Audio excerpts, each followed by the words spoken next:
Hello बच्चों, आइए इस प्रश्न को देखते हैं। टीकाकरण में रोगजनक के कौन से प्रकार का प्रयोग किया है?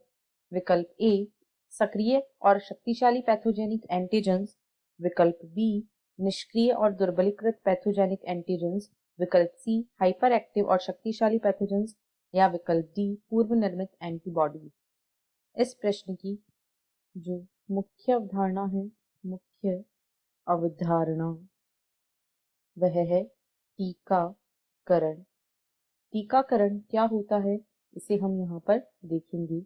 टीकाकरण की प्रक्रिया को वैक्सीनेशन भी कहा जाता है।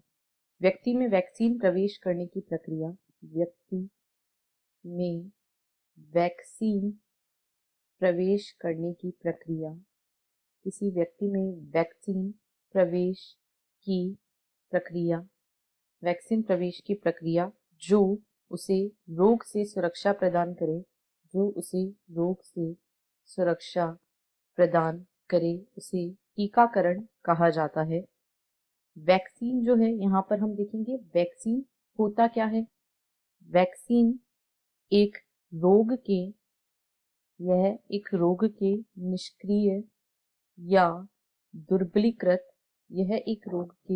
निष्क्रिय या दुर्बलीकृत रोगजनक से निष्कर्षित हुआ पदार्थ है। यह एक रोग के निष्क्रिय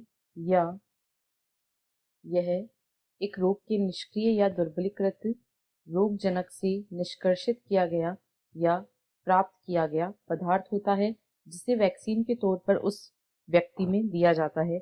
जब इस वैक्सीन को किसी स्वस्थ व्यक्ति को दिया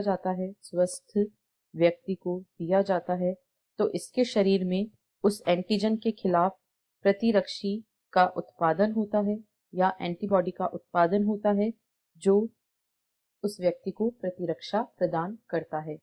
जब वास्तव में इन एंटीजनों या रोगजनकों का आक्रमण होता है तो हमारा शरीर तैयार होता है एंटीबॉडीज के साथ उसका सामना करने के लिए। अब यदि विकल्पों को देखें तो विकल्प ए में कहा गया है सक्रिय और शक्तिशाली पैथोजेनिक एंटीजेंस।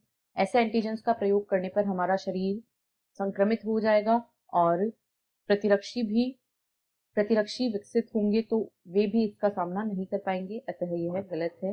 बी में कहा गया है निष्क्रिय और दुर्बलीकृत पैथोजेनिक एंटीजेंस, यह बिल्कुल सही है। सी में कहा गया है हाइपर एक्टिव और शक्तिशाली पैथोजन, ऐसे पैथोजन का प्रयोग भी नहीं किया जा सकता है, अभी हमने देखा विकल्प ए में भी यही था।